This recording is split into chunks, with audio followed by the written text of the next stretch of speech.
what were your initial impressions upon reading the script for the first time? It was. I saw the ambition of being two movies in one, of being a whodunit, very gripping, edge of your seat kind of thriller. First of all, I'm gullible, so I never kind of guess who did it, but there really are so many twists and turns in this that are fascinating and so much fun to go along the ride of. So it is entertaining in that way, but I also felt uncomfortable reading it, and I felt challenged by it, and left me with many, many questions. And I could see the ambition of that from the beginning, but it wasn't until Denis came on board that I say yes, because it needed a director of his quality and of his sensitivity to be able to balance the two, I think. And Jake? I think for me, what I saw was what was underneath it, this idea of this moral ambiguity in every character. I think his action as being the father who, in a typical story, would probably, revenge would equal some sort of satisfaction in a normal kind of classic Hollywood sense. This story was saying revenge just begets more revenge upon revenge, and eventually you're going to have to look at yourself. And I thought that was a fascinating question. I knew, because I had been working with Denis already on a film when he handed me the script, that was what he was interested in, and those are the questions he wanted to beg as a filmmaker.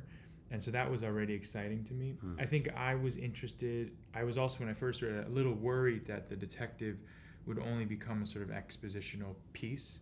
And given Denis' talent and his real compassion, his love of actors, when I expressed that to him, he expressed to me that was his worry as well, and that he wanted the detective to be a full-blown human being in the middle of this story and not be cliche. And so there were so many things, I think, that were bubbling underneath the surface of this screenplay, ready to kind of come up. And I think that was what I was feeling from it. What attracted me to the script was the exploration of those characters going through very dark, traumatic events, and their inner moral conflict. I think it was a strong exploration, saying sad, accurate thing about North America.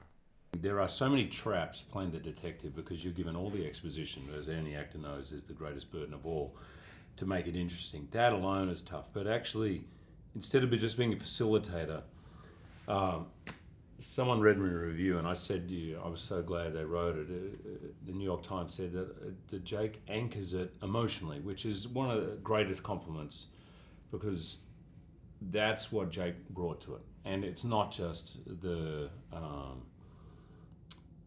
he's not just the protagonist in a way. He is the facilitator. His restrained performance emotionally does anchor the movie and allows, in a way, the histrionics of all the other characters to be rooted in reality. Yeah, but then on the other hand, when the other actor gets to comment, the other actor in that annoying way when you see it, what I can say is that I keep going back to this, and I saw it in front of me with my own eyes while we were shooting, just like you're sitting next to me, across from me now. He was, and I,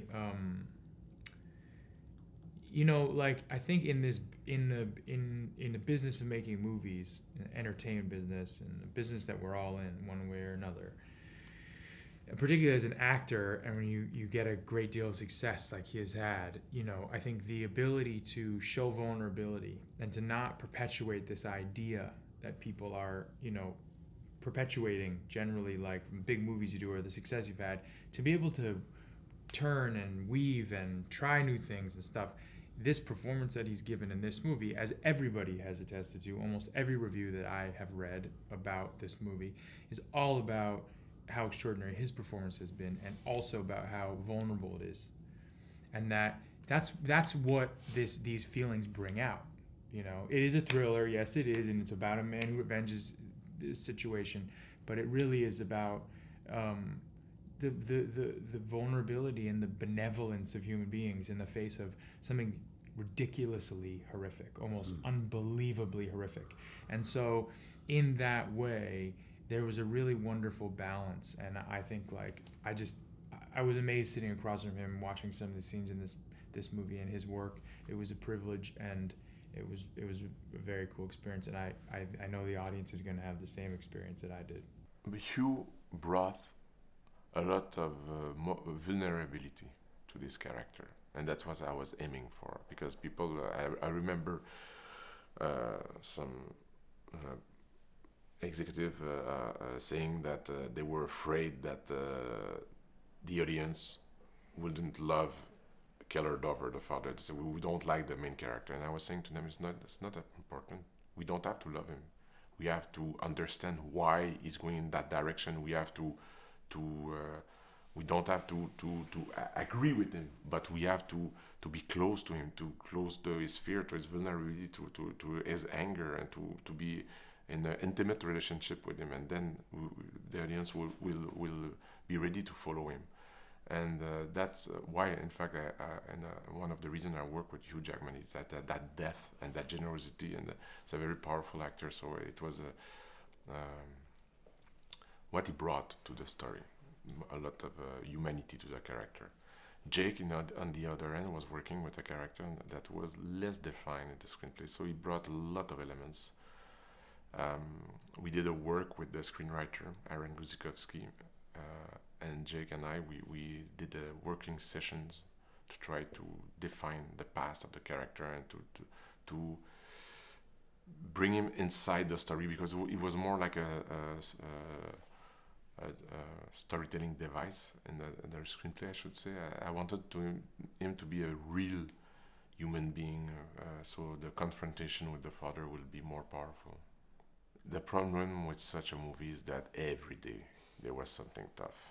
There was no easy day. It was always a different factor. It was because you were doing something super sad or something super violent or working with children, or there was always something complicated. So it was a very exhausting but inspiring experience.